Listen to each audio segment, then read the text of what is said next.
আপনারা জানেন আমরা ইতিমধ্যে 3 দফা দাবি দিয়েছি। 3 দফার মধ্যে প্রথম দফা হচ্ছে আওয়ামী লীগকে সন্ত্রাসী সংগঠন ঘোষণা করে আওয়ামী লীগের যত সহযোগী সংগঠন রয়েছে সকল সংগঠন সহ আওয়ামী লীগকে সন্ত্রাসী সংগঠন হিসেবে নিষিদ্ধ করতে হবে।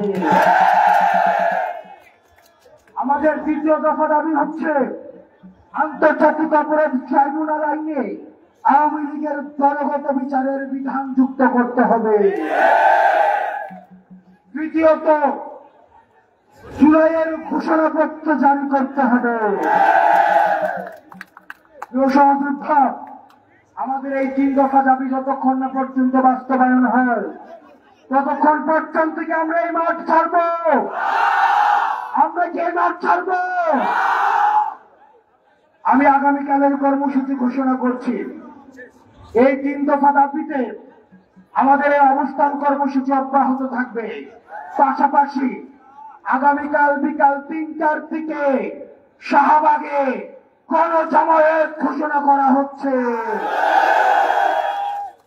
সারা ঢাকা থেকে জুলাই পক্ষের শক্তি নির্যাতিত নিপীড়িত যেসব আওয়ামী নির্যাতন এবং নিপীড়নের শিকার যারা হয়েছেন, যারা পিলখানা হত্যাকাণ্ডের শিকার হয়েছেন, শাপলা হত্যাকাণ্ডের শিকার হয়েছেন, গুম খুনের শিকার হয়েছেন, মোদী বিরোধী আন্দোলনে যারা শিকার হয়েছেন, সবার সম্মিলিত অংশগ্রহণের মধ্য দিয়ে এই শাহবাগে আমাদের গণজামায়াত অনুষ্ঠিত হবে।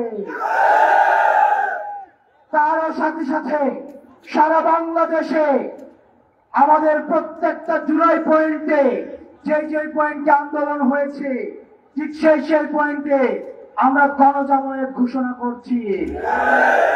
প্রিয় সহযোদ্ধা, যতক্ষণ না পর্যন্ত এই লড়াই বাংলাদেশপন্থী এবং ফ্যাসিবাদপন্থীদের লড়াই, যারা দীর্ঘ 1.5 দশকের বেশি সময় ধরে বাংলাদেশকে সিদ্ধান্তের আইনগত ভিত্তি প্রতিষ্ঠা করার লড়াই। সুতরাং প্রিয় সহযোদ্ধা, যতক্ষণ পর্যন্ত আমাদের দাবি আদায় হয় ততক্ষণ পর্যন্ত আমরা এই শাহবাগ ছাড়ব না।